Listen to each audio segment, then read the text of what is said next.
This is the rhythm of change. This is the sound of redemption. This is the way that we bring it down. Down, down, down. Down, down, down.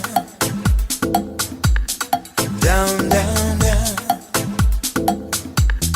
Down, down, down. Down, down, down. Igniting the fire within you. Exalting the melody of freedom. These are the things that will bring it down. Down, down, down. Down, down, down. Down, down, down. Down, down, down. Down, down, down. So gather the faithful. Tell everyone to stand and shout loud. Shout loud. Shout loud. Let's bring it down. Let's bring it way down. Let's bring it down. Let's bring it down, down. Let's bring it down. Let's bring it way down. Let's bring it down. Let's bring it down, down. Down, down, down. Let me tell you, it's in the air. Joy is in the air. Love is in the air. Can you feel it? What it feel like? Freedom. What it feel like? Don't sleep on it, brother. You might get left, sister. Can you feel it? What it feel like? Freedom. What it feel like?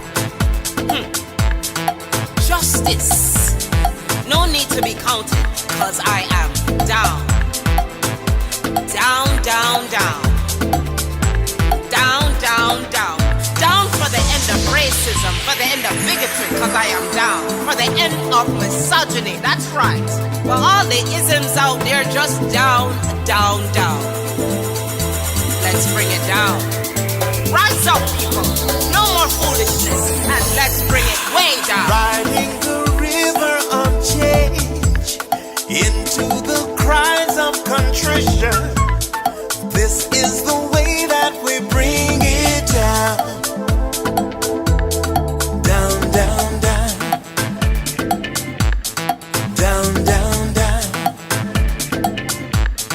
Down, down, down. Down, down, down. Down, down, down. We are the children of Eden, dancing and celebrating freedom. We are the ones that must bring it down. Down, down, down.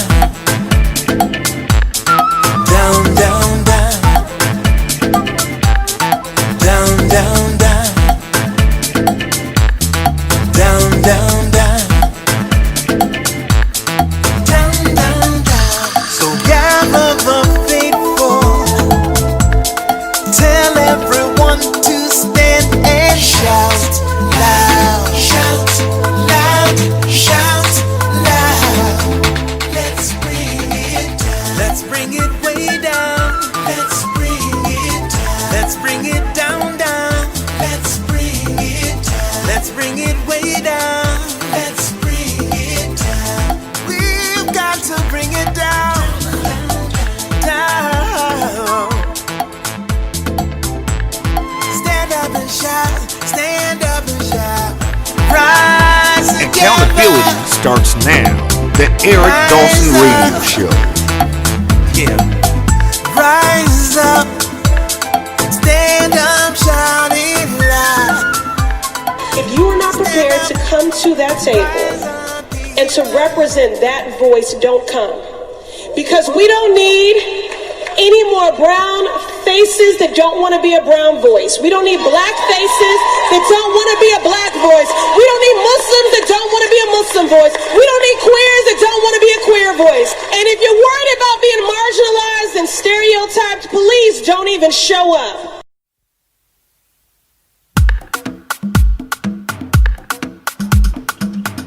What happened? No, nothing happened, man.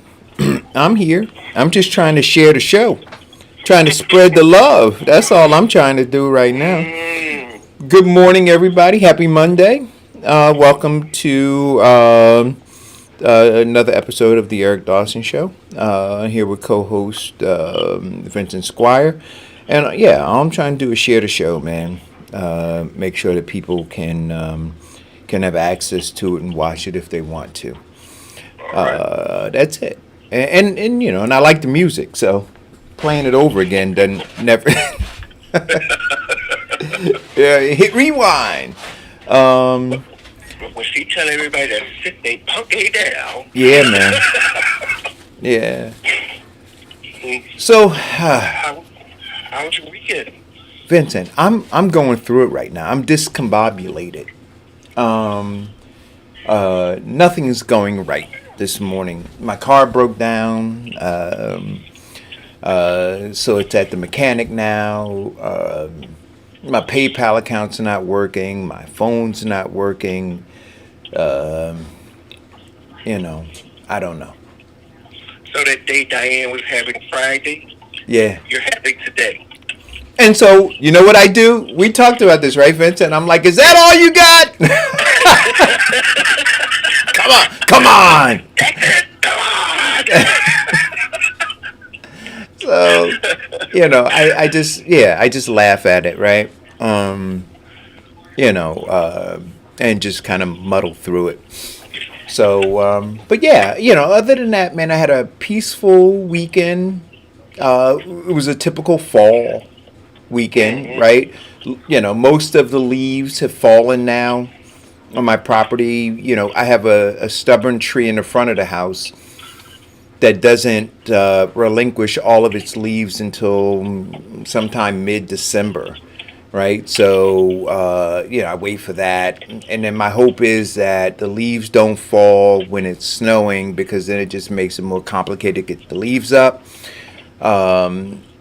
So that's it. But the back of the house is clean. The leaves are up. The bags were out this morning for them to pick up. Yeah. So get all that knocked out so people walk by and realize why you are the sheriff of the block. Yeah. Oh, and did you get a lot of wind last night? Yes. Yo, Knocked man. out another power outage. That was crazy last night, man. I felt like I was on Gilligan's Island or something. But it was more than a 3-hour tour. But yeah, man. We have recycling is on Monday, and today it's boxes, right? So put them all out last night, and had to go halfway down the block to retrieve some of my boxes that I put out. When Diane was on the show, she'd be like, those boxes would have stayed there. No. You know what? See, this is what I got to say, man. Even some of my rough neighbors that, need to learn to be a little more neighborly, at least they were out, collecting their boxes. They understood, so...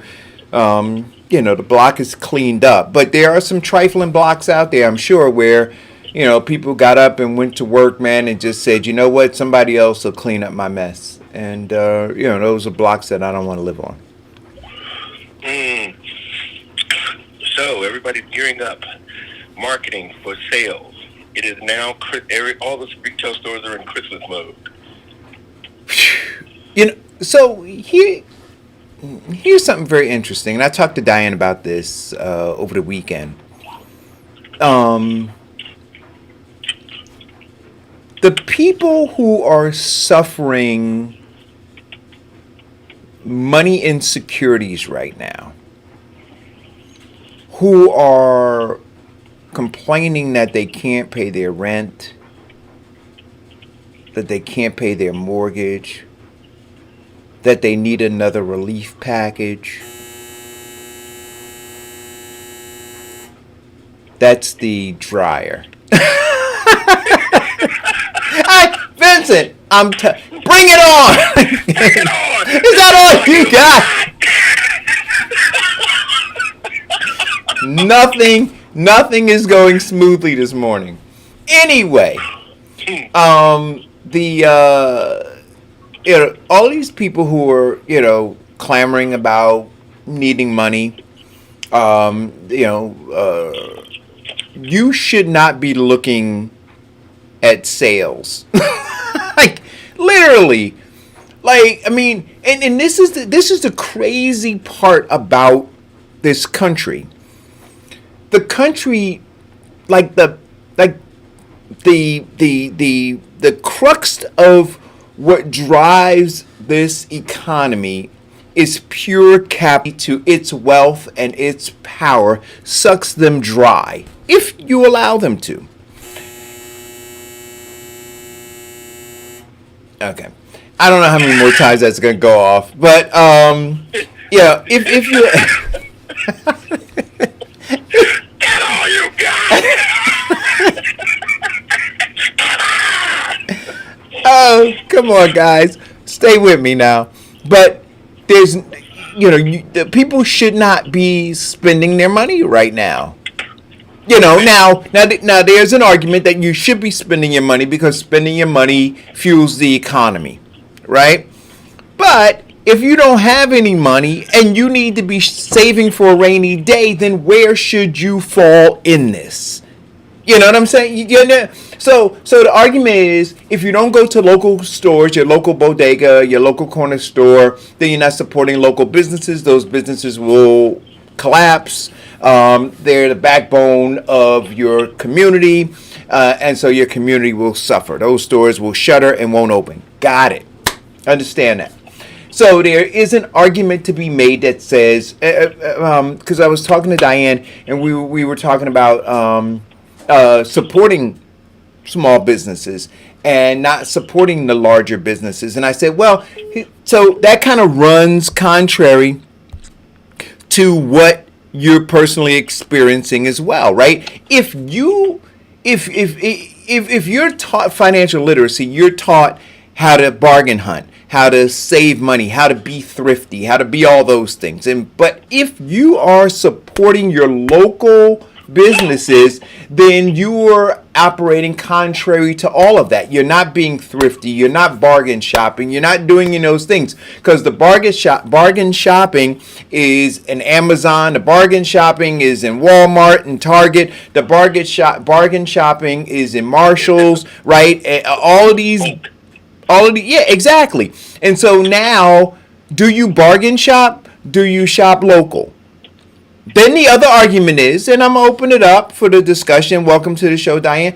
So, the argument on the other side is, well, if you don't shop at Walmart, then those Walmart workers will lose their jobs. If you don't shop at Target and those places, those people will lose their jobs, right? So the consumer is bearing the burden of keeping the economy going, right? Keeping those Walmart workers working, keeping those Amazon workers working and driving, keeping the local bodegas open, keeping the local restaurants open, keeping the chain restaurants open. It's all on us to keep America open. Yes. Meanwhile, we're being foreclosed on.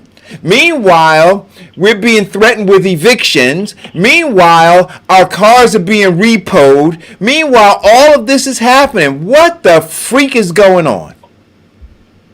Welcome to the continual gift that keeps on giving, called consumerism and commodity.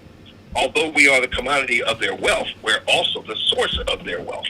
So, not only do they make their money by us working for them at substandard rates compared to Europe and other countries, other industrial countries, but they also make their money by us buying the products in which we work at and sell for. And it's more, and people tend to spend more than they earn, which basically makes credit cards a $14 trillion industry. But right. But this country wouldn't survive if people didn't live beyond their means. So there is an active. This country would survive. People have been living under their means for over 700. No, actually, what 560 some odd years up until credit card came. No. People have always lived above their means. Always. Yeah, they have. Yeah, they have. Well, And I'm gonna explain to you. It's a few generations in my family. No, that's not true. Even slave owners lived above their means, which is why they needed to continue slavery.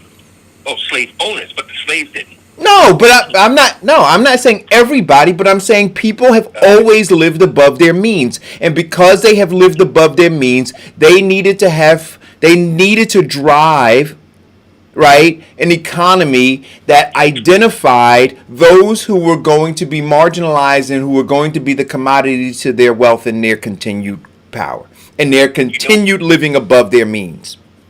And people living above their means is what drove what very well kept secret in the 80s. Black consumerism, or the power of a black dollar, rose to $1 trillion because people living above their means. The term in the 80s was what? Fake it till you make it? Yeah. Yeah. And everybody faked it till they made themselves poor.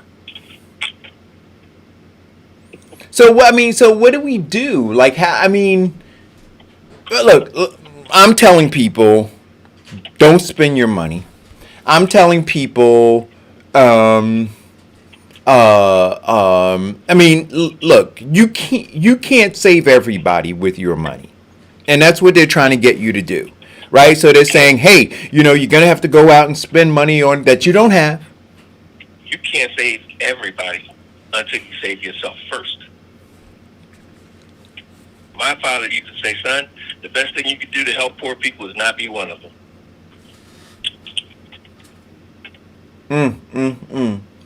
Yeah. And that's what we do. So and the worst thing about it, the biggest brunt of that is blacks are at a $1.7 trillion buying power. You know what? I want to stop that misnomer too. Blacks are not at a $1.2 trillion buying power. Blacks have collectively spent $1.2 trillion, but we are not a collective. We are not a group, and thereby we don't have the power, right? When you have people disparately spending their money, there's no concentrated power. At the point that the black community, and I'm not even suggesting that we become completely monolithic, but at least when we get to the point where we understand that what exists amongst us all, and then we move in a singular direction, then you can call it power. Other than that, you can't call it power. You can say it's a sieve. They actually have the model of it being power. And you're right, blacks are not monolithic. However, they are majority brand buyers. Right. But I think that the challenge, Vincent, is when we use terms that are not applicable, right? It is not buying power. Oh, it is buying No, power. it's not. I'm telling them. It's just not buying power for us. Well, yeah, but yes,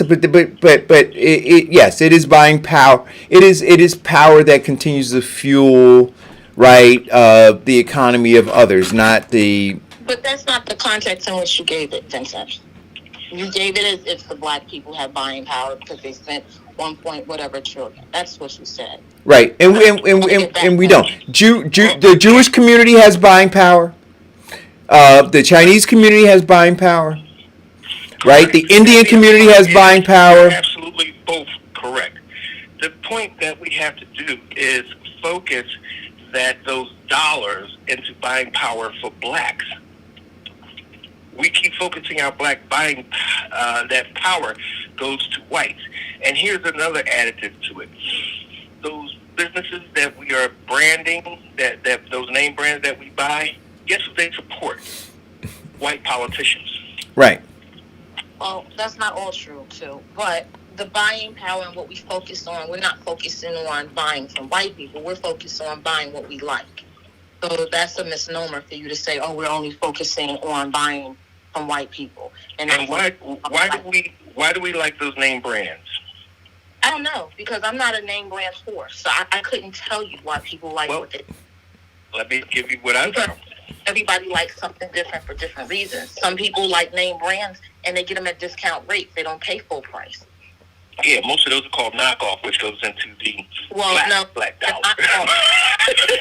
Well, but you know what though? But even if you talk about the knockoffs, right? The challenge with that is, the person paid less money and it's a knockoff, but you're still promoting that brand, right? Correct. So if you get a Fendi knockoff, you're still walking around with a Fendi logo, right? Thereby promoting that brand, and somebody else may buy the actual product because they see you carrying that brand.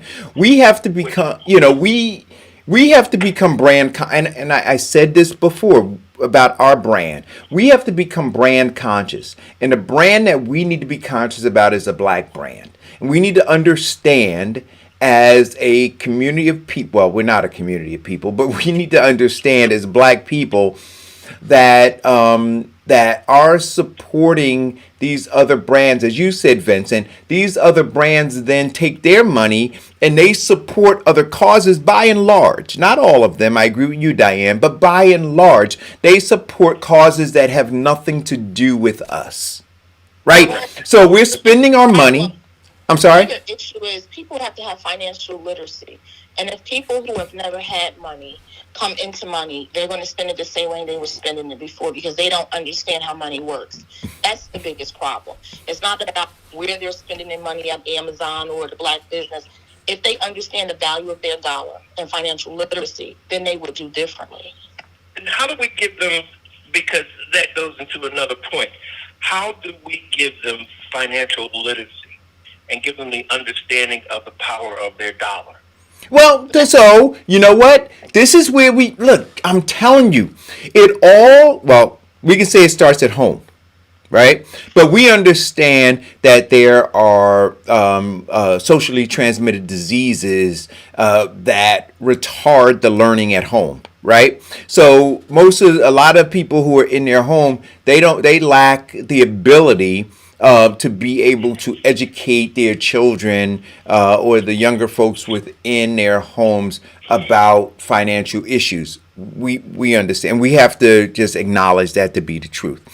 So, for those in the community who are more conscious about this, we have to understand that there needs to be some sort of a curriculum. There needs to be a community-driven effort to establish or have established a curriculum that begins to educate the younger generation, right? So it should be something that's a part of the school. I remember being at Maple. It was the Maple Lions,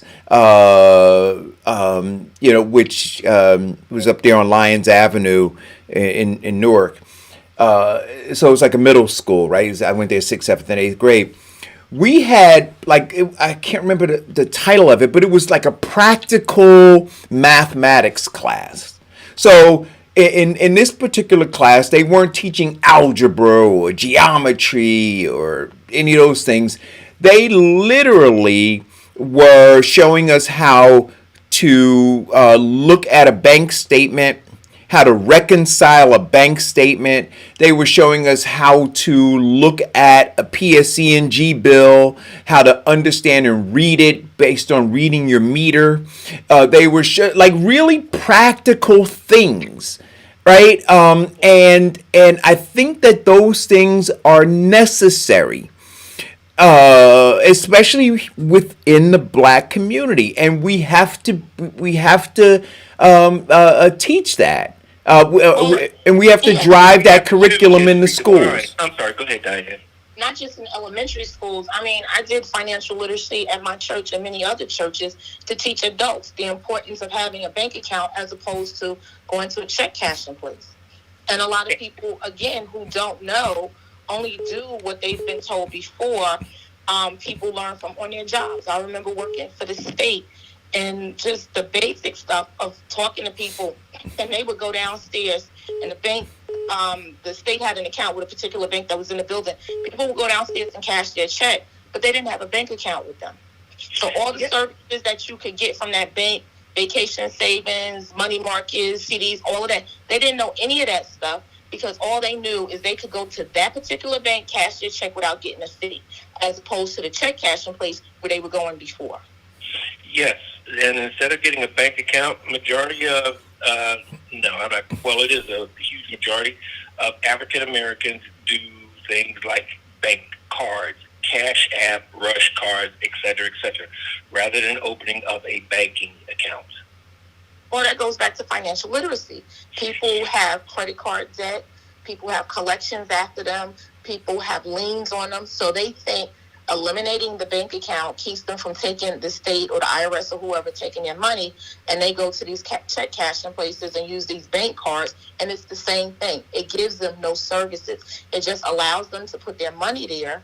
They get charged a fee, and then they have nothing to show for it. Correct. So one thing that we should do in this making America better, making Black America better, is incorporating in the home and in schools a new version of home ec. Because when I was in school, home ec just consisted of cooking classes. But home ec should actually consist of things like, understanding the Black dollar, the power, how it circulates, savings, opening up accounts, and being being good stewards of your money, rather than being good consumers, making the corporation of white supremacy a bigger corporation. Yeah, I mean, I don't understand why it's so complicated to do. I think if you took all of the institutions within the Black community, right, those various nonprofits like the Urban League, NAACP, IYO in Essex County, and I'm sure there are other ones throughout the country. You take all of those organizations, and they could work together. So when we have the Black Issues Convention, Diane. Well, they do work together. You're making it seem like they don't do it. I've worked with various different Urban League, the NAACP, who have these programs, these literacy programs throughout the country. They do it all the time, but you can't just have them in the organizations. The organizations have to come into the community. Well, no, that's what I'm getting ready to say, right? So, okay.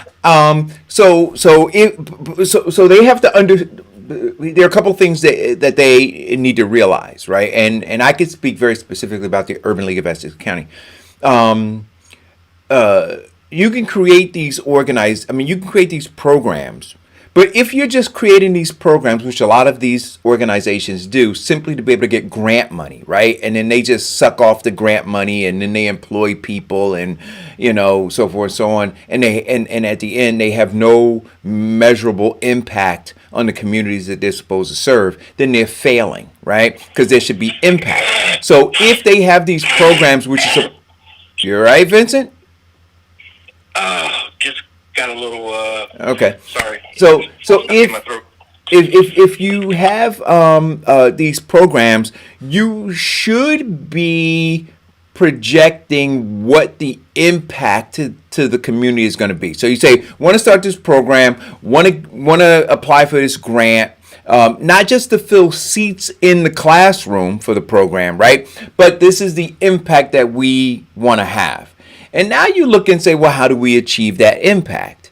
And to your point, Diane, it's about community outreach, right? But a lot of these organizations, they don't do community outreach. They're very much they have become, unfortunately, just like a political arm to either Republican or Democrat Party, depending upon where they are, and then they receive, government, local grants, right, which help drive them, but they kowtow to the local government, and then they receive federal grants, or they receive grants from corporations, and those corporations who fund these political campaigns. And so it's all tied in. So in the end, there is no real impact, because that's not what the organization is about right now. The organization is about being there when these politicians need them. These organizations are about being there just to be able to sustain the salaries of those who are working there, but not to improve the communities that they live in. There's no reason why you should have the Urban League of Essex County be in Newark for 100 years, up there on Fairmont, in the Fairmont section of Newark, and that be one of the worst sections in the city of Newark. It shows you that something's wrong. Something's drastically wrong. So I think that they all need to be relooked at. I think that our people within our communities need to be more vigilant, diligent, in kicking these organizations that aren't working for us but sucking resources out of the community to benefit themselves. We need to be more diligent about kicking them out, right? We need to demand, because we understand what's needed. Not everybody in the community, but those who are conscious understand what's needed, and we need to be more vigilant in protecting our communities. But we've rolled over and we've allowed these organizations to exist for far too long and to spread their cancerous ways. Well, not only in the community of Newark, but I'd like to say in every African American community in the state of New Jersey. They only tend to these community organizations tend to get a huge prominence every election cycle, in which these politicians will show up, and then we get some people that show up. But in terms of community development, one of the biggest obstacles that they run into is getting participation when it's something other than a political race.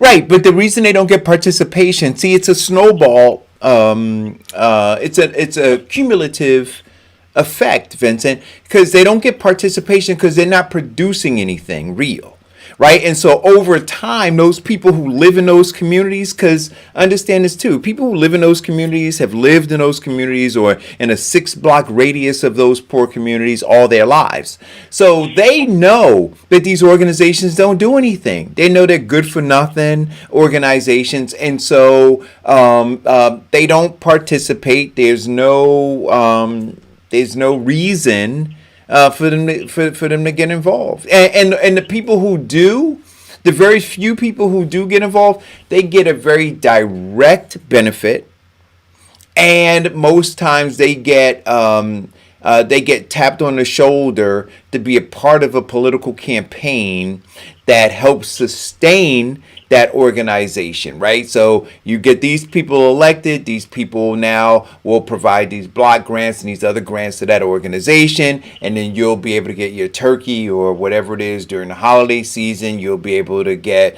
whatever other personal things that you want. And so these organizations have kind of shrunken down to just a core group of people who are benefiting as individuals, and they're less concerned about the community benefiting. Do you know that the black dollar and shopping in local black businesses, or the lack of that, is a huge metric for them to target the next urban regentrification? Sure. It's a key performance indicator. Absolutely. Yeah, exactly. So one way that you can keep your neighborhood, keep them from forcing you out of your neighborhood, or even forcing in things in your neighborhood that are counteractive to your health and safety, is supporting those local businesses. Because those are the ones that the neighborhoods that have a strong local businesses are the ones that the local politicians tend to visit and help. And when you don't do that, and there is no economic indicator for that 5-block radius, is where they target them for things like transformer lines, solar regentrification, knocking down these houses and putting up middle-class houses, forcing the property taxes of your neighborhood. Right. Well, that's exactly so. To speak to that, that's exactly what happened in the Fairmont Heights area, right? So PSE&G targeted that area. So, like I said, the Urban League has been there for 100 years. PSE&G targeted that area and put a 6-acre switching station right in that community. And the Urban League did nothing about it. Because the Urban League, due to their actions or inactions, made themselves powerless to stop it. Well, actually, let me take that back. The Urban League wound up getting money. Oh, they sold us out. Yeah, the Urban League got money. The administration got money. There's some other people who got money, and the community got shafted. And so now you got a 6-acre switching station with 80-foot electric rods, and God only knows what that is doing in terms of aiding in cancer and other things in that area. But we certainly do know that it drove the property value of those homes, especially the ones who are literally 100 feet away, right across the street. The property values of those homes plummeted. Right. And not only that, but those switching stations not only have been proven to cause cancer, but they also have proven to cause things like birth defects. In fact, they put 3 different animal groups, and they waited till they mated, and they found that 74% of those animals, the offsprings, had birth defects. Yeah. So you know what I want to, I mean, this is like taking a hard left on this, but I've been watching, Diana, I don't know if you're still on the line, but I've been watching more and more of these videos with these anti-vaxxers as vaccines are getting closer and closer. A vaccine is, the reality of a vaccine is getting closer and closer. So the anti-vaxxers have ratcheted up their rhetoric, right? And especially in Essex County and in Newark in particular. If these people are so very, very concerned about the health and well-being of the residents in the city of Newark and, in surrounding areas, why aren't they fighting on these other fronts when we talk about environmental injustices, right? So we talk about the switching station. I'll tell you that answer is easy. Ain't no money in it. There you go. Ain't no money in it. See, there's no money in fighting for you in Fairmount Heights, guys. So all those people who are protesting, who are Newarkers, right? Who are protesting and telling black folks to not trust vaccines and the medical industry and all that stuff, and hearkening back to the days of Tuskegee experiments and such to frighten you. Those people don't give a damn about all the people who may be at this moment, being exposed to radiation, other things that may lead to cancer in their later years or birth defects, as Vincent said. Right? They drive right past that 6-acre switching station to head to whatever office they're heading to close their next deal to continue this nonsense about anti-vaccines. Well, see, not only are they getting paid to promote non-vaccines, but they're getting paid to take a blind eye by a lot of other industries. So basically, here's some money. Don't look in my backyard. Look in theirs. Yeah. I had my uncle called just before the show. My uncle's 77. And he said, I've been reading this stuff about this vaccine stuff, Eric, and we were just going to go on. So I said, Uncle, I got to call you back. He said, but I don't trust government, and I don't trust, these doctors and such. And I said, I'm going to call you back when the show is over. But this is the narrative that's out there, right? To drive this lack of trust. So, he has me to talk to, and so I'll talk to him. I'll give him information to read to help, clarify some things for him. But there are a lot of people who don't have access to or know how to get information to buttress, these false narratives around, around these conspiracies related to vaccines. Yes, but one of the things, Diane, I think you always speak so eloquently on this. One of the things in terms of getting them understanding of the black dollar, the power that it possesses, is having them get away from the why they don't support blacks and move them into why they should support black businesses. I mean, I've run into huge, and this is what happened to me. Black business, right? And a mixed majority black changing to middle class white community. Do you know I had to get a white woman to be the front for the business because I did 3 years of it being a black-owned business, and it was going slow. I changed the name of the company, put a white woman there as the director of it, and in 3 months, it was doing 7 times what I was doing as, a black proposed business. Well, look, again, the value of being black, right? We have to investigate that. But it's easy to do. It's complicated to execute, but it's easy to evaluate. Just like, you would do it like you would evaluate any other brand. And that's why I keep going back to saying, what is the brand? So if you did a survey, if you simply just did a survey, if folks got together and decided that they were going to spend some money educating black folks on what the real issue is, and you did a survey to understand what's going on, you'd have empirical data that could drive your next moves, right? To understand why there is a lack of confidence, why there are, Jealousy. yeah, all of these things. And then once you have that information, then what you do, like any other business does or any other industry does, you begin to message, right, to change the perception. That's what happens, right? Any industry that when whether it was Volkswagen who had the issue, or any other brand that has had an issue in the past, what they do is they hire a public relations firm, right? They hire an ad agency, they buy media time, and they change public perception.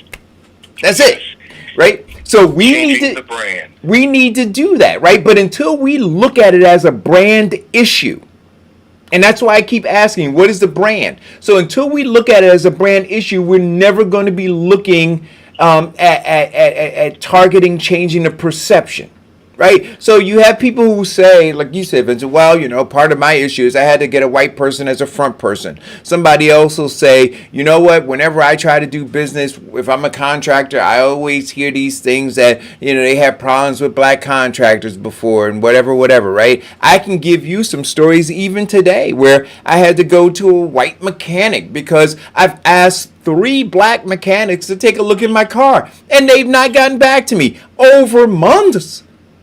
And one mechanic literally lives across the street. And that's true. And so at some point you look and say, well, what should I do, right? So should I continue to do that? My father used to refer to it as a Negro tax, right? He said, when you're doing business with black businesses, you pay a price. And at some point folks say, well, what should that price be? Where's the threshold to which I can no longer tolerate it anymore? And so all of those things, but it is an education to the consumer and it's an education to the business owner, right? To the consumer to say, we understand what the hurdles are. Here's how you navigate it. To the business owner to say, hey, here's the perception that's out there. Here's how you resolve it. And I'll give you look, here's what I would do to resolve it.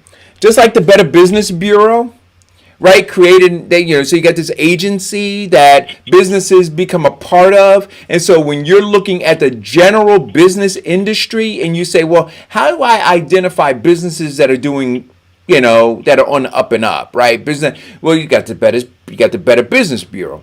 So what if you had a organization, right? What if you had an organization that that black businesses became a part of and got some level of certification that says, hey, they meet this criteria, this higher standard, of doing business. And now you don't, you can go there and make sure that they have this stamp of approval before you begin to do business with them. Now what you would do is you'd raise the bar, and it wouldn't be enough to just be a black business. You'd have to be a black business that is meeting a certain standard. And now you can message to the black community saying, hey, listen, don't just buckshot, don't take the buckshot approach, right? Yeah, you want to deal with black businesses, but I understand your concern, right? We understand your concern. And what we've done is we've worked to remedy your concern by creating this organization that is going to filter through and identify businesses that appeal to your concerns. The Black Business Certification Program. See, that's a free one for somebody to create, right? But not only are they certifying business quality and standard, they should also certify that it's truly black owned. Sure, but you could do that, right? But see, for me, when you have these people who sit and talk about black issues, the Black Issue Convention, or this, that, and the other, and then they just recycle the same problems, right? They talk about all the problems that exist, and then when people say to me, hey, Eric, give solutions. Well, see, here's another solution that I've given, right? So that can be created, and then folks know where to go. They can make sure that that company is certified, and then they go do business. And much like Amazon or some of these other places, where after you finish your service, you can rate them 1 star, 5 stars. That's right. And then they lose their certification, they lose their accreditation with this organization based on poor performance. Yes, or based on poor performance, but you also have to give them a chance to rectifying the situation with the customer before you reduce their rating. Right, but look, I'm not trying to get into the weeds of how to organize it. I'm simply saying that you can create that something can and should be created, but we don't look at it as a brand issue. Well, that's because we don't have a brand issue. We basically put what sells, what makes these blacks brand ambassadors is that large corporations will get a black celebrity to drink, eat, wear, or do something with their product, and then they now become certified. They become a certified black brand. But I look again. I think that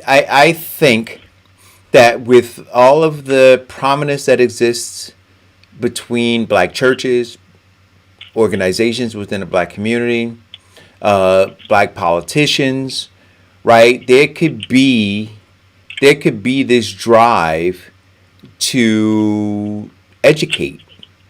Mm-hmm. And one of the greatest services in churches that could really exist, but the problem that they have is that they generally they're marketed to by larger corporations, and smaller black businesses can't compete with that, is insurance, wills, trust, and indemnification. They get solicited and have the church meeting, and then they have these guys in from State Farm and all of these national brands to come in and get their church members to buy, rather than pulling a small black business owner or owner operator to come in and talk with them, who is more than willing. Yeah. And that's the whole thing. And one thing that you mentioned, Eric, that I like to go back to, what really kills the reputation of black businesses is these black businesses of subpar quality. There's no way in the world I can go to a white mechanic and he's not telling me to hold on, or I'll call you back, and don't do it.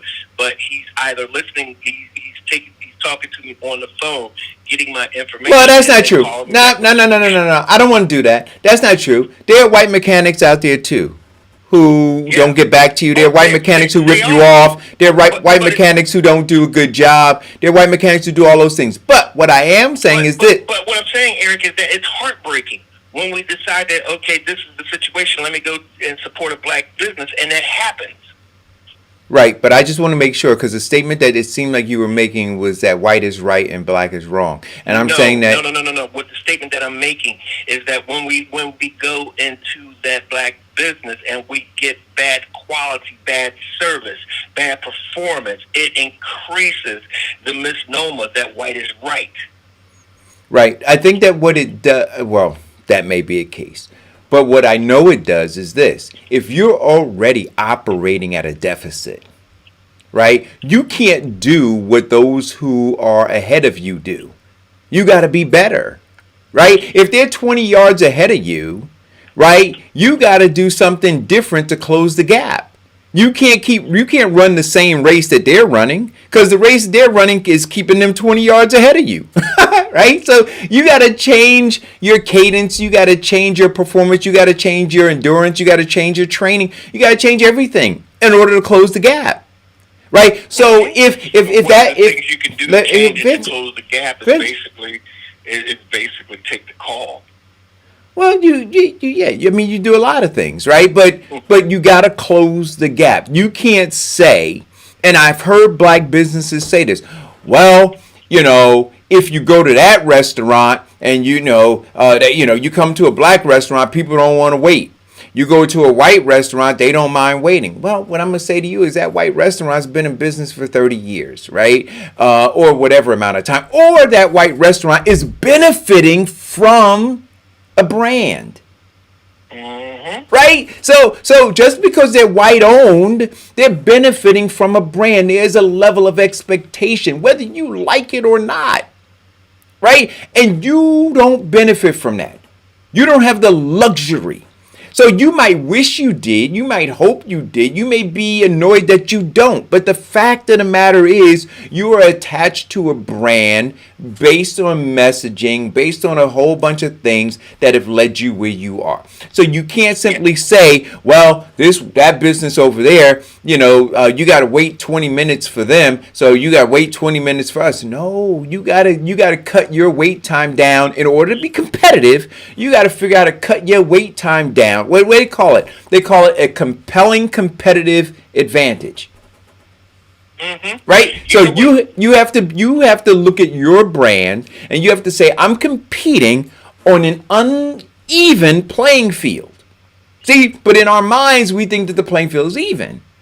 Right? And so now you have to say, I'm competing on an uneven playing field. Though I would like it to be even, though I would like folks to look at my business and that business and say, hey, listen, it's the restaurant industry, for instance, right? And so the typical wait time is blah, blah, blah. Well, you have to understand that folks on all sides have been messaged to, right? That if you're waiting at a black business, you're waiting because they're lazy, they're slow, they're incompetent. If you're waiting at a white business, you're waiting because they're extremely busy. Yes, that's absolutely right, because they're extremely busy. And that is the messaging. And you got to understand that. And you as an individual business, you can't overcome that messaging. Except... Well, McDonald's overcame a branding and messaging issue when they first opened up. So they changed the messaging and branding to, a fast food restaurant, and they changed it to the messaging and branding that they're cleaner. Yeah, and that was the beginning of the McDonald's rise to power. But you got to do something, But you got to do something. You got to, But to do so. I mean, I started having a conversation talking about this, the struggle, right? Like, what do we do? You tell people, again. We're going to teach financial literacy. You should save your money. These are rough times. But then there's strong messaging saying, hey, it's Black Friday. Get out there and spend, because we're offering you savings. But black-owned businesses during Black Friday can't offer those deep, steep savings that these larger corporations or chains are offering, right? And so you abandon your neighborhood to support these larger corporations You get out in your car, you drive all the way to the mall. You spend 10 minutes trying to park. Everybody's running because of the message of Black Friday, and you spend your hard-earned black dollars in there for savings, in which it was marked up 15%, and they're giving you 10. but you feel great. And then you come back to your community and it looks like crap. Because those businesses are shuttering because you didn't support them. But like I said, those businesses have a responsibility too. Not just on That's you. right. Not just on you. So we have to, That's right. we have to figure it out. You know, and I don't know what the answer to it is. I think my opinion, I think we're on the right track. Let's get it out. Let's get the messaging out. Let's, give an opportunity for black businesses to, talk about their business and what they do and what makes them particularly better or different than these white businesses that people are so freely giving their money to. Let's change the mindset of the black consumer that it is good to support black. Not just the fact that they're black, but the fact that they're good. Yeah. And, well, that was a really good first hour. What do you got next? Well, what are you doing for look, okay. So Amina asked me yesterday, she said, Baba, what are we going to do for Thanksgiving? She said one of her friends invited us to come over. It was going to have 7 people come over. And I looked at her side eye and just like, why are you even proposing that to me? Like, why are you even proposing that to me? I ain't got, like really? You already know the answer. So my question is, I'm not going to see my mama on Thanksgiving. Like, who doesn't get it yet? They're estimating more than 35,000 deaths over the next week or so. 35,000 deaths over the next week or so. And people are trying to figure out how to throw a Thanksgiving party. What's going on? I mean, like, what haven't we understood yet? I mean, it's crazy to me. And so, like, literally, like, dude, I got 5 masks down here in the studio, right? I got like maybe 20 masks in my glove compartment. I got 2 connected to my shifter. I keep 1 in my pocket so that, anywhere I go, I can whip a mask out and put it on, right? And I'm saying, so why would I go somewhere around people who I don't know, who may or may not be asymptomatic? A good friend of mine, and he's been on the show, Andre Little, right? Amir, who talks about Cabar. He contracted COVID-19. Right? So, like, I can't tell you, by now, I probably know 45 people personally who have contracted it. And these people, for the most part, are diligent, right? So he eats healthy, he maintains certain kinds of social protocols, given, what we're living through, this pandemic. But he contracted it. So there was something he didn't do. And so, in as much as, I look and go, wow, he's relatively a responsible guy. This disease, right, is highly contagious. Right? Highly contagious. So, I'll eat my turkey. I don't know if we're going to have a turkey. I think we're going to do turkey wings because we talked a little bit about a menu yesterday. So, not a big turkey, right? But maybe turkey wings. Going to do some yams, mac and cheese. But all, in smaller portions because it'll just be the 2 of us. And just try to weather this thing, man. I mean, I Vincent, I don't understand, how people expect it to end. If in the middle of a pandemic, all they're thinking about is a Thanksgiving Day dinner. Well, Eric, first I want to say to Andre Little, I know that we have had our disagreements with some business ideologies. However, I do wish that you take this as a very sincere gesture. I do wish and pray for your health, that you get better in fighting the virus. Second of all, my wife, the biggest thing in her family is the Thanksgiving dinner, in which we all go over to her brother's house. We migrate there. I mean, it's fun. It's a good time. I mean, there are changes. There's her niece who recently got married and, is now pregnant. And, and it's a wonderful time to catch up with everybody. However, me being now into my 6th month of surviving cancer, I'm not taking that risk, nor am I letting her take that risk and bring it to me. I'm sorry, people, but this is just one Thanksgiving out of many Thanksgivings to come. And it can't be, that selfish desire of social interaction with the family when, we're going to have to talk on the phone and Zoom. It can't be that situation of gathering with some asymptomatic and people who aren't asymptomatic, but yet their desire is for them to be around people and spread the disease. No. We are not taking that risk in my house. No, we're going to stay home. Yeah. And you know what? We'll Zoom everybody. Yeah. I mean, look, I told you guys last week my uncle passed. So I did venture out to go see my aunt. But I was, completely, masked up and everything.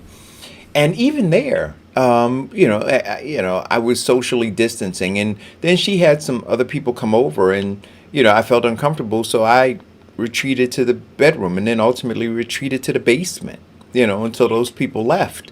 And then came back. I mean, like you literally, you gotta, and then at some point I felt, uncomfortable enough that I said, we gotta go. And I left. But it is nothing casual. Everything that you do, every place that you go, you have to say COVID might be here. Might be here. And the likelihood is it is. Because it is.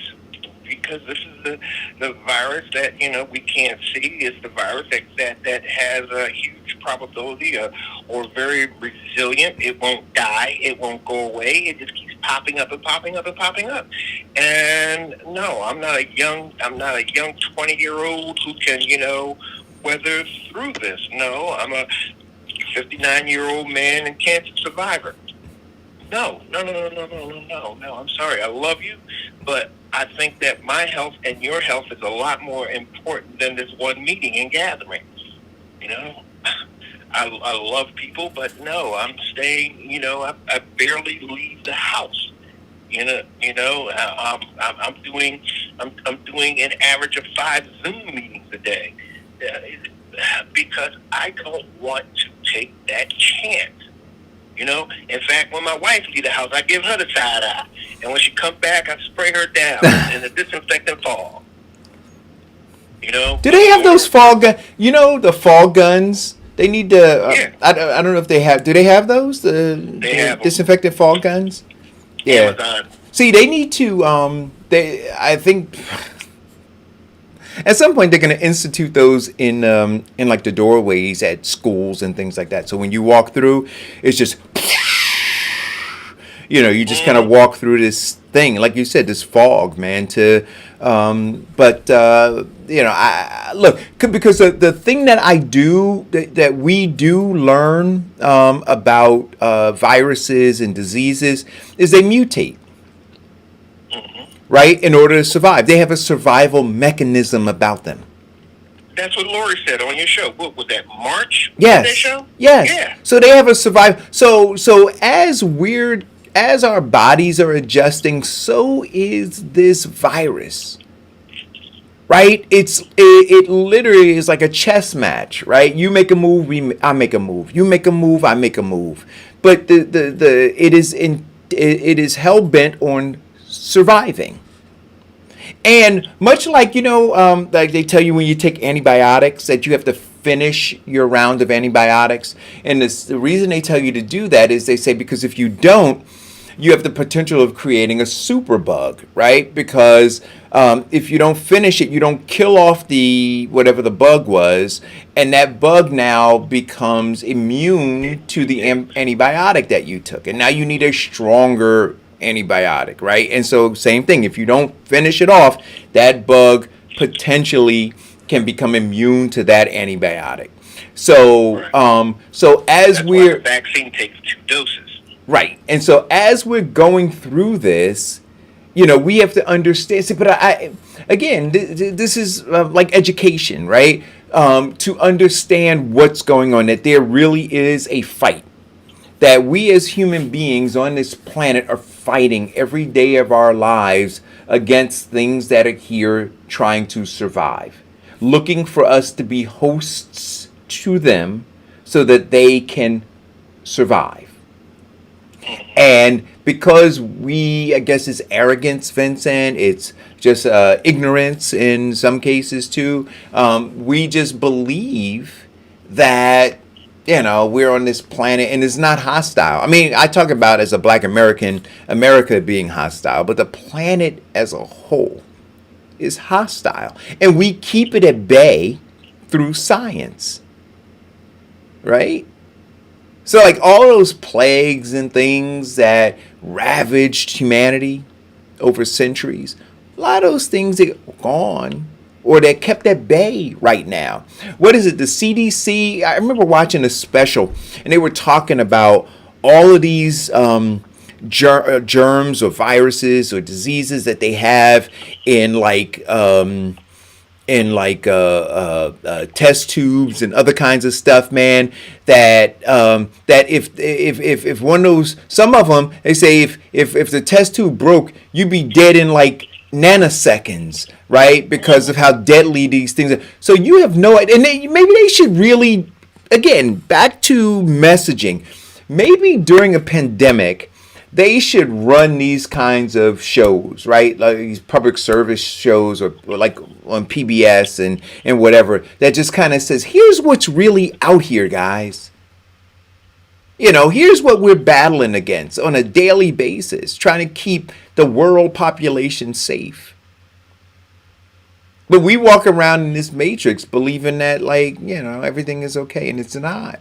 It's only okay because science has progressed to where it is. Well, my dad was a big PBS fan when I was growing up, and it was in the 70s we watched Nova, if you remember that.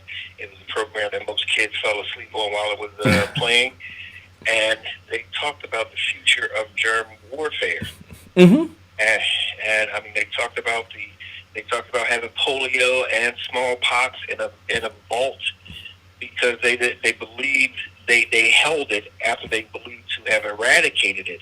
They held the germ in there because they also were smart enough to say that, if it was an act by God that this was here to prevent something, then we'll hold one of these, to in the event that our vaccination causes an anti-effect. But they also talked about back that time they were talking about super viruses like AIDS. But then they said that, to be honest with you, there are more viruses that will come about because AIDS was only a class 3 virus. Mm-hmm. And this was in the 70s. And then they talked about the biggest virus that would be hard for people to overcome is something close to what we have with COVID, an airborne virus. Micro droplets falling across everywhere, visible to the naked eye, yet deadly and dangerous. And, I mean, sure enough, that prediction has pretty much come true. And what we have to understand is that, this isn't, the problem that we're having is in the messaging because it's always confusing and it became political. Then it became, it went from being political to ethnic, and then it went from being political, ethnic to,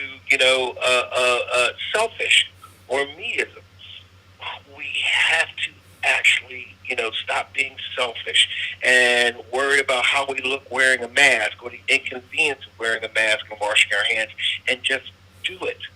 That's the only way that we're going to, remain safe during the season. And now they're talking about, because we are in the midst of the influenza season now, Yeah. right? So where there was a hope, and they're not talking a lot about this on the news, right? But if you go to the right stations, you'll hear where there was a talk about eradicating this thing or slowing it down so that it, wasn't as problematic as it is now.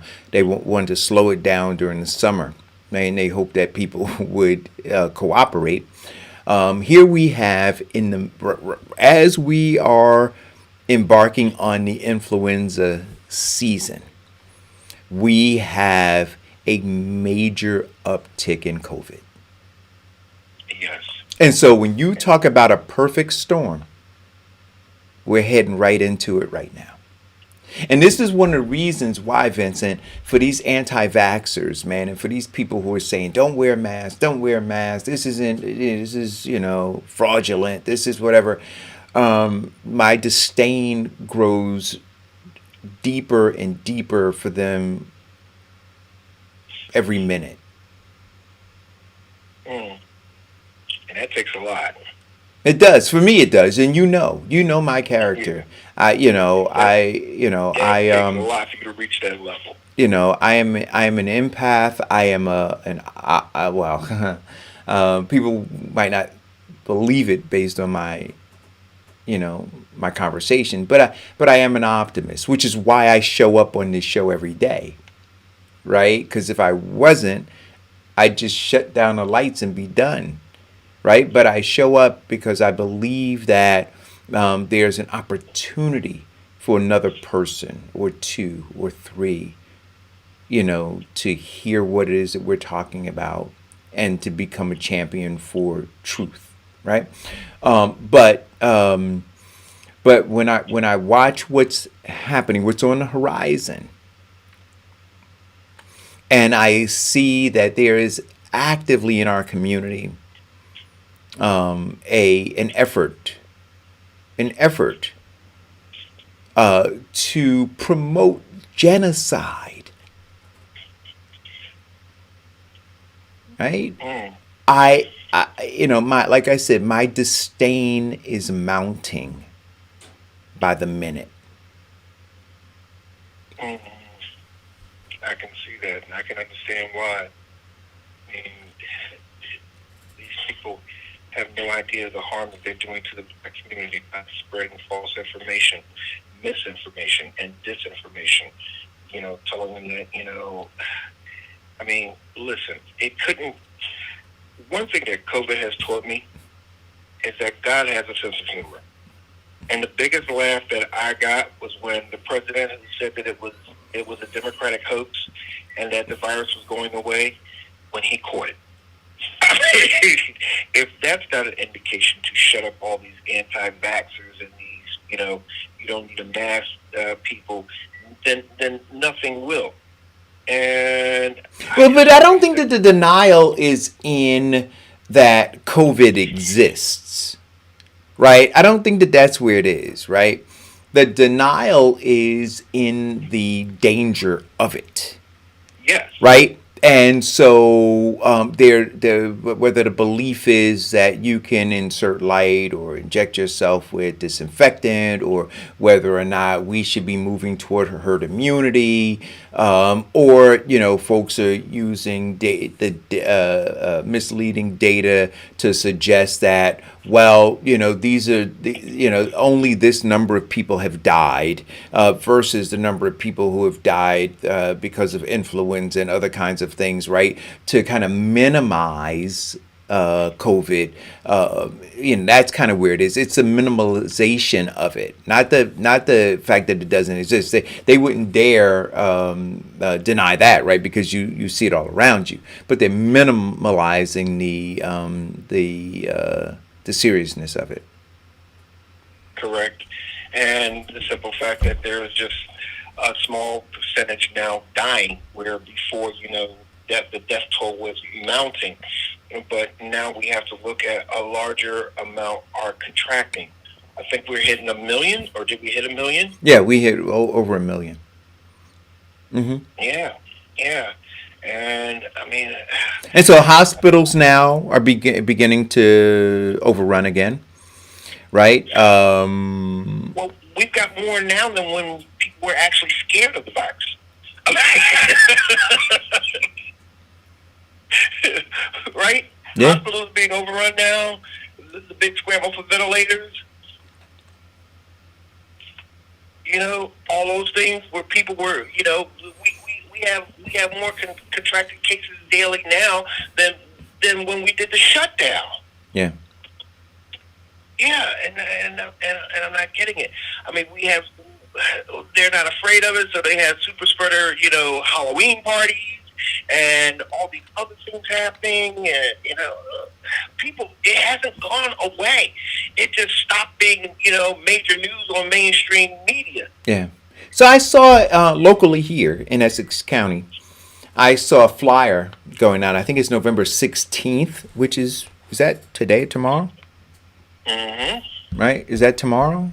No, it's today. So today they are the mayors, 4 mayors, Ross Baraka in Newark, Dwayne Warren Orange, Ted Green East Orange, and Tony Voss in Irvington. I believe it's a Zoom meeting, right? I'll see if I can find the flyer again. If somebody's watching the show can post a flyer in the thread, that'd be great. They are uniting around COVID-19. Now, remember when I said to you, the mayor of Newark is talking about shutting down the city, right? Even though this is happening primarily in the East Ward, where you have a 30 whatever percent uptick in the virus there. And instead of concentrating effort there on shutting businesses down and penalizing not only the business owners, but also those who are patronizing those businesses, right? By ticketing and or jailing them.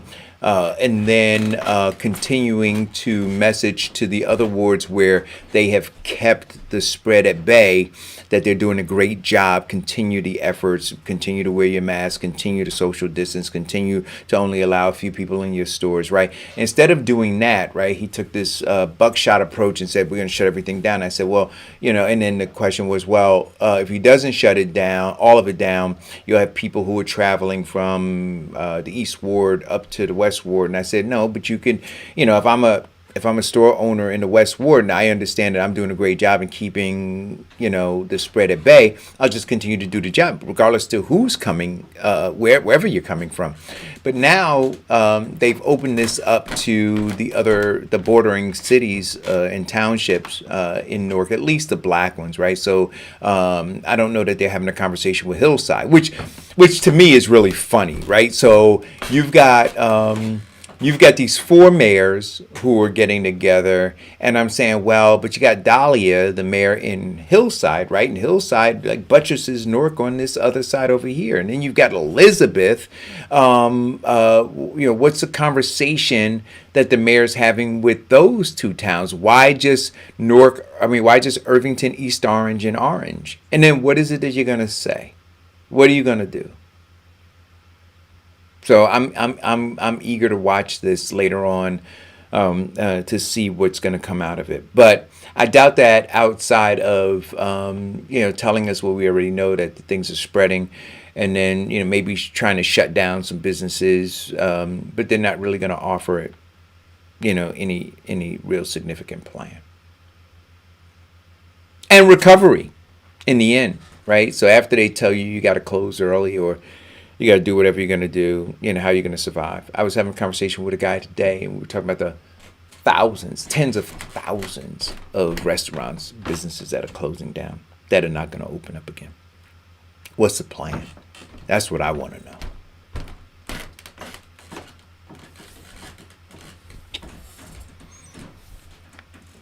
Oh, Vincent, I didn't know if you were there or not.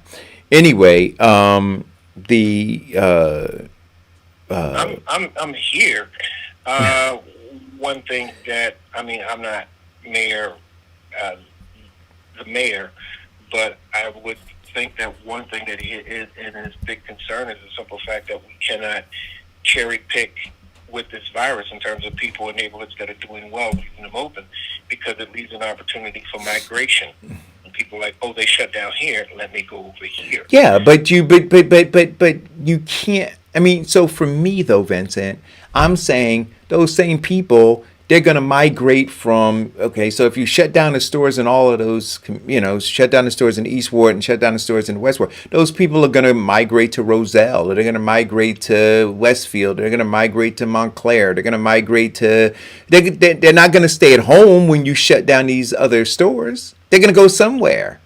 Right. Correct. So my Which is thing. why he was doing looks like he was doing a blanket approach to talking with bringing in mayors in other neighboring cities. Right, but again, what good does that do?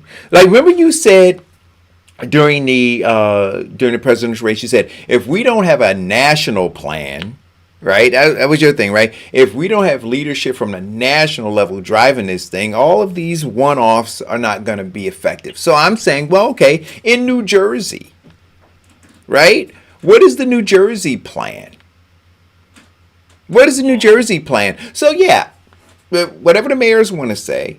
But now, how is the New Jersey plan or the plan coming from the governor's mansion?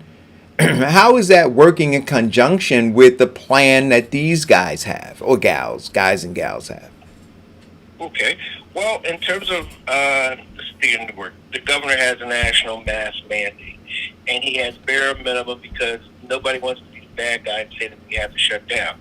The mayor of Newark has saying that, you know what, we are the biggest, strongest, and practically the largest because of our location and proximation to other groups, that this has to be done. And since we are in a situation where our national leaders are still fighting for power and transformation of power, it's not going to get done on that level. I do support and applaud the fact that he wants to do something to help to do it. However, in his situation and in his position, it's damned if he do and damned if he don't.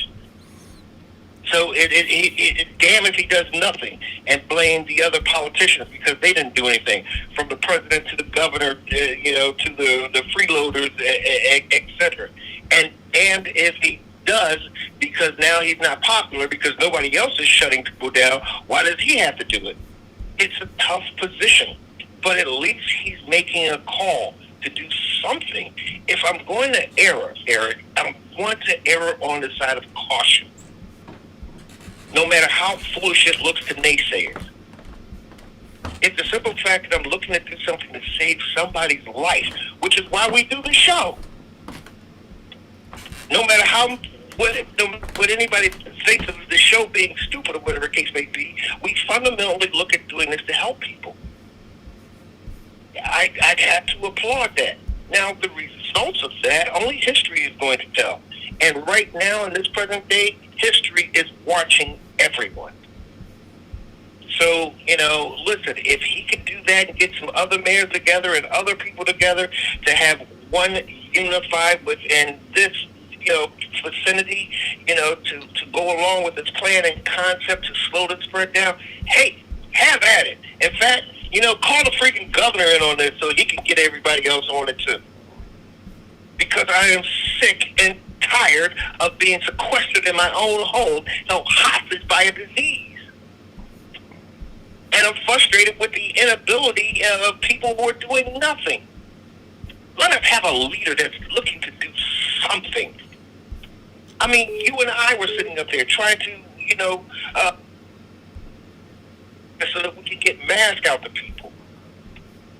And we're upset with our leaders who did nothing.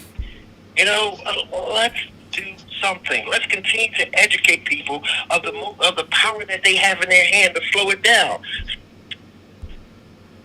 Keep your distance. Wash your hands. Wear your mask. No. everybody is coming to the realize or coming to this mindset that there's a vaccine out. This is going to go away soon, so let me go and get my party on now, rather than saying that, you know what, this is a four-quarter game, and we're only up to the second. We're not even at the end of the halftime of the second quarter. Yeah. All right. We got two calls. We got Diane and we got another caller. Diane, let's take the other caller first. Go ahead, caller. Yep. Hey guys, what's going on? Vincent said we want to slow the spread down. The spread has steamrolled all over us. There's no slowing the spread down.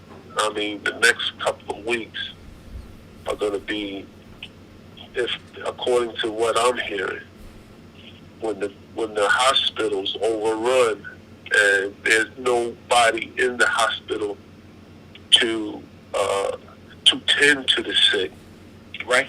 Because the hospital works. The exacerbation of that. So Vincent said earlier, the death rate is slowed down. No, the death rate didn't slow down. We've learned a lot about it, how to keep people alive. Right. When we go forward and there's nobody to administer a lot of the stuff that's keeping people alive, then the death rate is going to go higher and higher. And so the next couple of weeks going into the next couple of months are going to be some of the toughest months people have ever seen. And COVID is without like we're on the Northeast Corridor, 70, 80, 95, all of these travel routes. They never did anything about the travel routes. They let people have large events going from state to state to state using these travel routes. Mm-hmm. And we're on one of the busiest travel routes. So I just want people to batten down the hatches. Batten down the hatches, people. I'm only laughing to keep from crying. All right. Have a good day, guys. Thanks a lot. Go ahead, Diane. Thank you. He's absolutely right. One of the problems that we're having that is not being addressed is the government is not really stepping in to give real restrictions to businesses. They're changing them according to the economics instead of looking at more of the health risks that happens when you even have the capacity of 25% people sitting in a building, in a restaurant. What they are also guaranteeing that people actually follow these things, but that people understand what 25% looks like in your business. And 25% does not mean that the tables are still set next to each other and you don't set up dividers and things like that. So there's a lot that's still going on, or that you shouldn't be having karaoke, or you shouldn't be having live DJs and encouraging people to dance and do all these other things, because these things are happening out here and they're still spreading. The biggest issue that people are not paying attention to is children are still spreading to other adults and children too. So when you talk about the school systems are closed and people can't send their kids back to school because teachers are getting sick, but everybody's already self-quarantining at home, that's a concern. I put up on my Facebook the other day, college students are now coming home. Do you make them self-quarantine? Do you make them take a test before they come home? And even if they take a test, and the day that they take the test, it shows that they're negative, doesn't mean that the next day that they didn't catch it from somebody else sitting around the dinner table. Right. Well, see, but here, what some other people are doing. Well, see, now politics have shifted, right? So the politics of blaming Donald Trump has now shifted, and each of these governors, let's take Governor Murphy, for example, now, is looking at his heels and who's nipping at his heels based on the decisions that he's going to be making about shutting down the economy. Because there's some up and coming politician who's just waiting to say that what Murphy did was wrong and how businesses suffered when they didn't have to. And so Governor Murphy is now looking and playing politics. So we should be looking at. So that's why I said, where is the state mandate? Everybody was talking about how we should have had a national mandate, a national whatever. And I kept saying, see, you got 50 states and each of these governors should be doing something. So now the election's over, right? At least that election. But Murphy's got an election that's coming up. right? And so I'm looking, going, hey Murphy, why isn't Governor Murphy a part of this conversation that these 5 mayors, right? I said to you guys before, Essex County has the largest concentration of black mayors than any other county in the entire country. Right? That fact. Fact number 2, black Americans have suffered the most COVID because of our underlying conditions. Fact. Murphy said he needed the black vote to be elected. Right?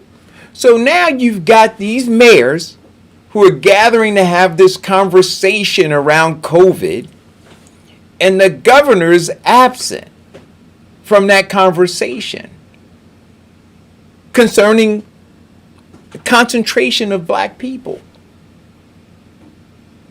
of whom he went to and said, I need you to vote for me. See, No, he said, I need your people to vote for me. I need your people to vote for me. Right? So this is what I'm saying. So the things that are happening, you can't put on that orange guy.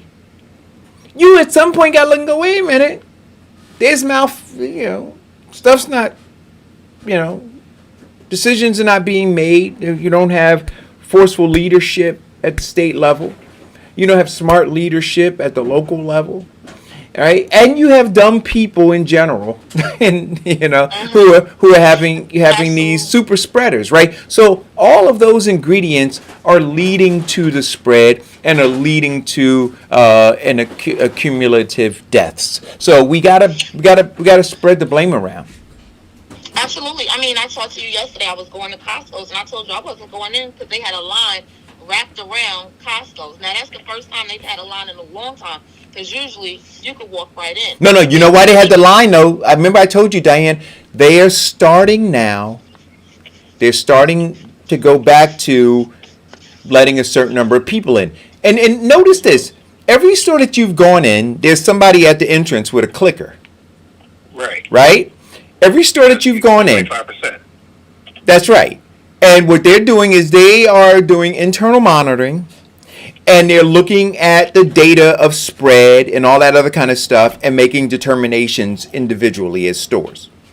Costco, I didn't ask anybody, but I believe, because I went there yesterday too, and there was a huge line when I went outside. And they let those people in. That's why when you told me that there was a line when you went, I said, wait a minute, that line had dissipated while I was there. But I believe that they are adhering to that 25% rule, Diane. So those people who were in there, they were in line. That line was long inside. And so they said, in order to maintain social distancing, right, we can't let any more people in right now. And that's only going to get worse. And I saw a run on toilet paper and paper towels and all that stuff. People grabbing, cases and cases of water. That's all happening right now again. Okay. Well, we have to look at now what's trending and what's taking place. In terms of the national chain suppliers, they have said that, yes, there's a runoff on toilet paper, bread, et cetera, et cetera, et cetera. And you're looking at large brand stores, Costco's, Walmart, Sam's Club, et cetera, et cetera, et cetera, have now went from, they didn't even talk about Thanksgiving. They started October pushing Christmas. Yeah. Well, that's because they know that people have already started talking about not going to families' houses for Thanksgiving. So Thanksgiving is going to look different for people. Right. My son's grandmother said that they weren't gathering at all because she's older, and she said she didn't want to take a chance of getting sick with the younger grandkids and stuff like that. So they're not even meeting. So many people are just doing whoever lives in the household, as they should for right now. Exactly. So the whole objective right now in terms of business is to get you to come there and spend your money early so that you can avoid the lines. And the whole objective of us being smart is that we want to get the supplies because everybody knows that right now they're on the verge of teetering a shutdown. They're trying not to, but we can't seem to get enough people with enough common sense to wear their mask or stop murdering them. Well, let's just say a shutdown is imminent, but it's not going to happen before Biden gets in. No other governor is going to step in and start doing anything more than they've been doing, because if they was, they would have been doing it. They would have did it. Exactly. And what's more disheartening is that these health directors and health educators inside of these townships that are employed by the township are not speaking out more to get the word out more about social distancing and what it looks like in each individual industry. What it looks like in a restaurant, what it looks like in a store. Eric, you and I went to the place, we ain't going to say the place that I think is disgusting, on Main Street in Orange, and they were packed up in there. When I went up there, I stood at the door and wouldn't let nobody else in there because I was like, enough is enough. But that little tiny space, people were packed in there, even though on the sign it says only 5 people allowed, which is even too much for that space. Right, but you know what though, and you're right, and they're on Central Avenue, not Main Street. But sorry. Sorry. But I think that to what we were talking about before, Diane, you have to have code enforcement, right? And it's just a real listen. It could be. Do you remember when you first got your driver's license? I remember when I first got mine. And the first trip that I was making down south, and people told me, they said, Eric, when you head through Maryland, man, you better make sure that you go to speed limit because the cops are out there and they're serious. Right? That's right. Right? So I want you to understand what I'm getting at. You're right. You know what, Eric? So you knew when you got to that Maryland border that whatever nonsense you were doing, you had to cut it out because they had zero tolerance for it in Maryland on 95. On 95. On 95, yeah. Right? I'm saying there needs to be zero tolerance, and so all you need are a handful of restaurants to be slapped with massive fines, shut down, liquor licenses taken away from bars, for people to say, you know what? They're serious now. They're serious now. Yeah. And so if code enforcement rolled up on this place that Diane and I are talking about, because listen, cops go there and eat. Mm-hmm. Right? And rolled up on there and said, you know what? We're shutting it down. Boom. Right now. Out. Everybody out. In fact, not just out. You all who are in here right? And so I don't know how you do. I don't know how you. Everybody get a ticket. But I don't know how you. It's the same as jaywalking. Right. That's right. Because even if you were in there and you were the first person, at the point that you saw 5 more people come in, then you need to get out. Right? You need to be responsible for, following the thing.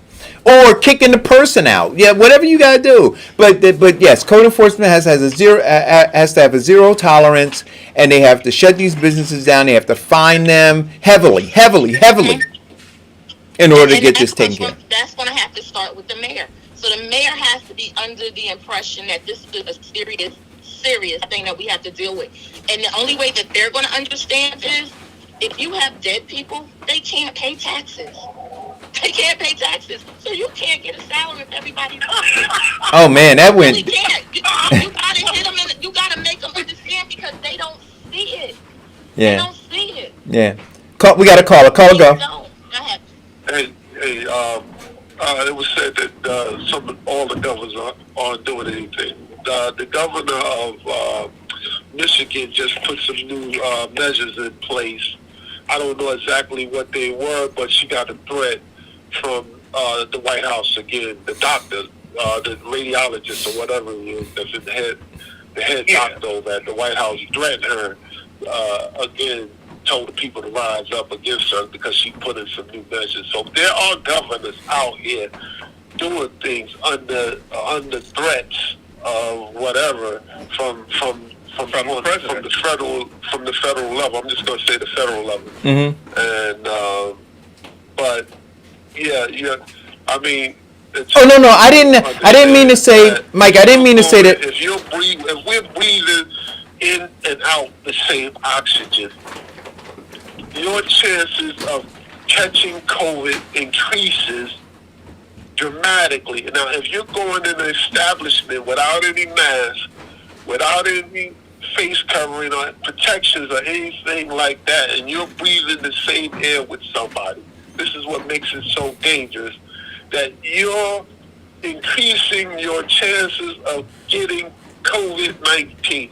And they're not just talking about, the ventilators and being on the ventilator or whatever is bad, but they haven't even gotten into the long haul effects of what this virus is doing to the body after you recover, or so-called recover, and be able to breathe again. There are still mighty effects that are happening to the body long after you're able to breathe again, if you ever get off the ventilation.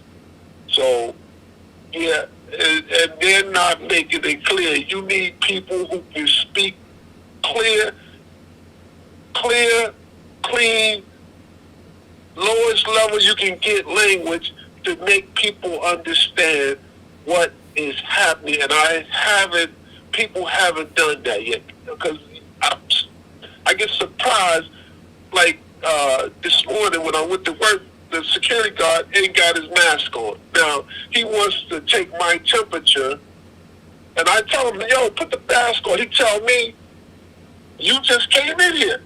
I'm like, yo, you're breathing in here. You're producing micro droplets within a 6-foot space, and you want to take my temperature, man. Look. Right. So the people are just that ignorant, but they want to continue business. That we have made some of the perfect consumers. That's all they're concerned about. You consuming the product that they're making, or they're producing, or they have available for you. And right now, there's such a health risk out here. Things are gonna have to be put in their place. Go ahead, hey, brother, because you got to cut me off. No. I'm gonna wait till you finish. But brother, let me quote Diane. Let me quote Diane. People ain't buying products if they're dead. Yeah, well, they're gonna get a new sucker born every day. A new sucker is born every day. You know, they just not gonna. They don't. Oh, yeah. Once they put a dollar tag on what it's going to cost to resolve this, when they did that in the very beginning, I know we were in trouble. There's no health measures that can be put in place totally if it's going to have a price tag on it in this country anyway. So, Mike, tell me, while you're out there and you're interacting with a lot of different people, what are you doing to keep yourself safe? Because maybe that's the transition of the conversation we need to have, because people really probably just don't know. Right. Well, I use hand sanitizer, and I keep my mask on. I don't forget it. I put it on, and when I see somebody that's without one, I don't care who you are. I'm letting you know, like, look, man, your right not to wear the mask ends with my right to protect myself. And if you're going to be in here without one and you're going to argue with me over not wearing one, then you're about to lose, because I'm going to survive. Right. And people are not in survival mode. They're in social mode. It's more important for them to socialize than it is to survive. I don't know who it's about, but it's more important for people to socialize. This is a social transmitted disease. If we get in the same area and we start socializing, that the virus is happy. So I'm out here, I'm wearing my mask, I keep eye cover, and I'm not taking my glasses off. The job provides us with safety glasses and all of that. I keep those on. I keep my mask on. I put my gloves on when I have to. But, you know, and then there's no guarantee you still won't get it, because you got to go home. Everybody is taking the same precautions as you. You got to go home. You got to deal with people come to your house and they get upset.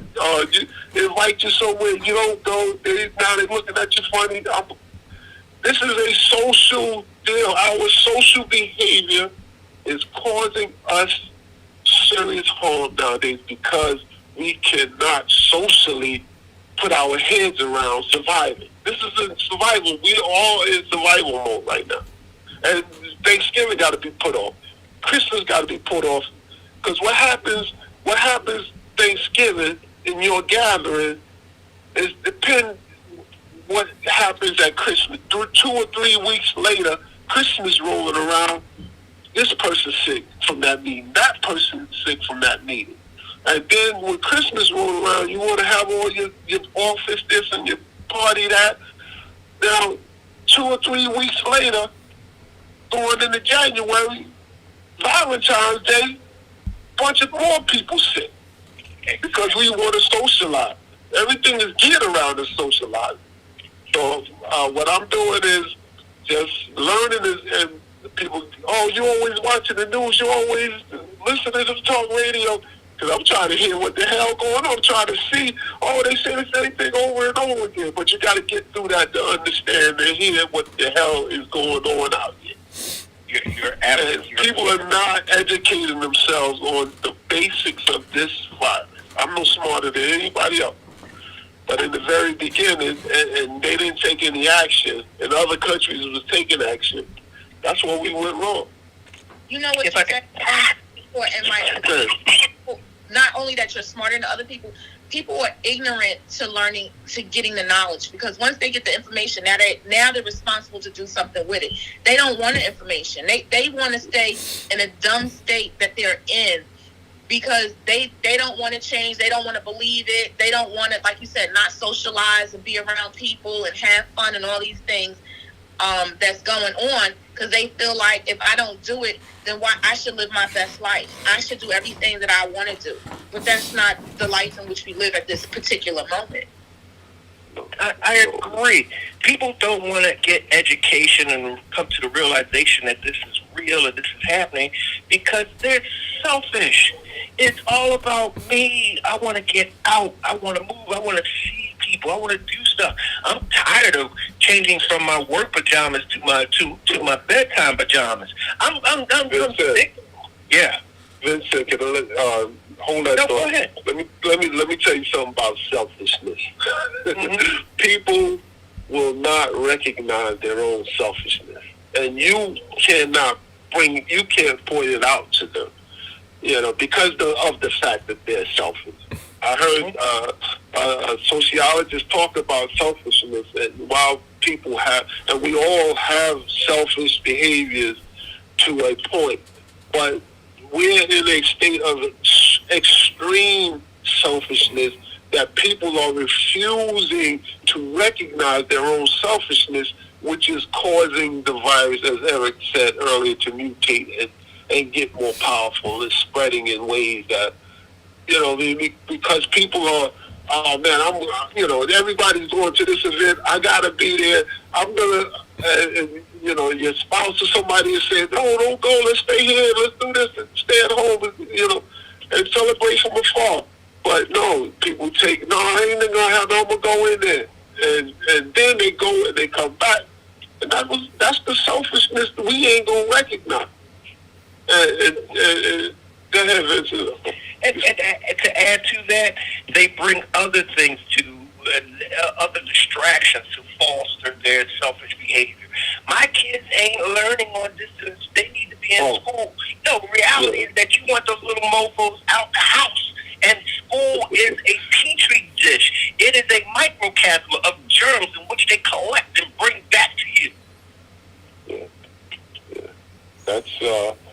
That's man. And if they don't do something with the school soon, man, because they got these kids back in there, and it wasn't the greatest environment to start. And now the same people who were saying that the schools were so bad are saying it's the greatest thing ever. And they got to be in there. Right. Exactly. Because that supports their selfish desire. It's not about the kids learning. It's about you wanting those little mozos out of the house. Sure. And we have to get past that. Look, forget about the bull crap of the misinformation, the disinformation, and the maximum sophisticated confusion of the information. Look at survival, not just you, but the survival of your lineage. I mean, people are still dying. Even though they've gotten better at treatments for this, people are still dying. And they're dying because they're contracting it. Yeah. One death is a tragedy. But we're close to hitting 300,000. That's a statistic. It's got to stop. And the best person to stop this is us. We have to take a fundamental look at what we're doing wrong and what we need to change in order for everyone to be safe. Can I add something, Vincent? Please. We looking at what's wrong. We looking at what's wrong. People think that they have the right to infect other people. Their lifestyles is their right, and their right oversees your right. And so we're looking at what's going on. No. See, their rights should not include my health. That's the whole thing. You got the right to not wear a mask, but don't be around me. Yeah, but environmentally, people have ignored, their health for a long time. If health was a high priority in this country, our tax dollars would be going to greater numbers to the healthcare system, the healthcare infrastructure. How can we have a healthcare infrastructure that's in 50 states on the verge of collapsing? You better look at that. The infrastructure of the hospitals in 50 states are in jeopardy of collapsing. No. So if our health was in a higher priority, we would be, hospitals wouldn't be closing, and then the poor people, the people in rural areas, they don't stand a chance. They don't stand a chance because if you got to spend 30 or 40 minutes just to get to a hospital, or an hour just to get to a hospital, and that hospital is about to collapse. So, we got to start looking at the terms of if 50 states, the numbers are on the rise, and 50 states, the hospitals are about to collapse. This is a national security event happening right before our eyes. One thing that the governments who are lacking intestinal fortitude have to understand: the greatest victory, that messaging, and that led to Biden's victory, was the simple fact that people were not happy with the handling of this virus on a national level. I don't know if I can agree with that, but just quick. Did you see in the news yesterday the Peru president was removed from office? I read a little bit about that. The third Peru president has been removed in the last couple of weeks because of the protesting in the streets. And I said to my husband yesterday, it's amazing how those people have less than us, less opportunities than we do here in America, but they have more political power to move people out. And we have more just opportunities, and we don't do anything about our government but accept what they give to us. There's something wrong with that. Yeah. Well, our politicians have become celebrities, and they more idolized than they are held accountable. And we have to try to persuade people to stop idolizing these people. Mm-hmm. But didn't we put them in that? Didn't we make them idols with our praise, approval, or showing up of and increasing their popularity? I don't know about we. I ain't French. I don't speak French. I don't know who we is. What you mean, we, Kimosabe? I don't know who we is, but I'm just, however they got that way, they are, and to try to hold them accountable is a difficult task. It's like herding cats. Because they have layers of defenses. They insulated themselves in cocoons of everybody that agree with them, and then when you try to pull back on that and hold them accountable, you run into problems just because you want to hold them accountable. But cronyism has never worked for our country. I mean, the last administration proves that cronyism only helps a certain few. It doesn't help the country as a whole. So why are we giving credence and power to a group of people who could care less about us? Yeah, well, cronyism is people of like minds, and that's what I just said. They've surrounded themselves. So it's not just on the last administration. It's local. It's statewide. It's once I win, I'm in a perpetual state of campaign to get another election. There we go. You know what? In a perpetual. Myself with like minds. That's absolutely right. I'm not going to disagree. That's absolutely right. Mike, they are in a perpetual. They're in perpetual motion. They're in perpetual motion once they get elected to support this infrastructure, right? This organization, like it's a criminal enterprise, right? But that's what they signed up for. A syndicate, right? And that's what they signed up for, and that's what they're doing. So we believe that once they get there, they're operating in our best interest. But that's not what they're doing. That's not why they got elected. Those are not the people, by and large, who elected them. And that was my biggest. And I know we had 2 minutes, but that was my biggest thing during this past election. Like, understand why you're voting and what you're voting for, all right? And understand that there were people who were driving you to vote based on their interests, and now they're going to carry out those interests, which have nothing to do with you, and that's what happens. So when you now have the conversation on this level, Vincent, about cronyism, I'm saying runs deeper, and there's a cause and there's an effect. Anyway, listen, we're at 11:59. Hey, Mike, what are you doing for Thanksgiving? Oh, did he hang up? Folks. That's what he's doing, staying away from folks. Staying away from folks. So me, I mentioned earlier, we're gonna in the Instapot, we're gonna do some turkey wings. I'm gonna make my yams. We're gonna make some mac and cheese. We're gonna but small portions just for Amina and myself. And may pack some dinner to be able to send to my grandmother, right? So she doesn't have to worry about cooking. That kind of stuff. That's it. Hey, how about your Wednesday show? We do everybody do a Thanksgiving cooking thing on a dish. Oh God, here we go. Why he gonna put up them white people yams again?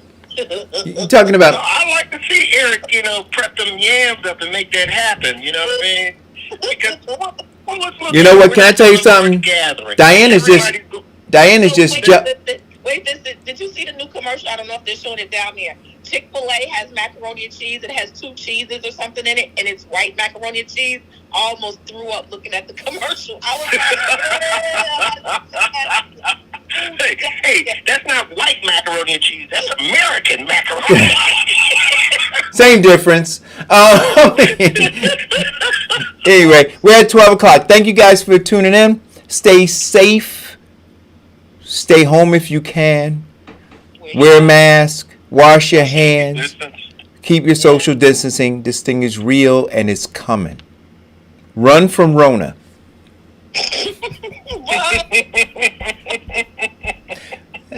Have a good evening, guys. Have a good day.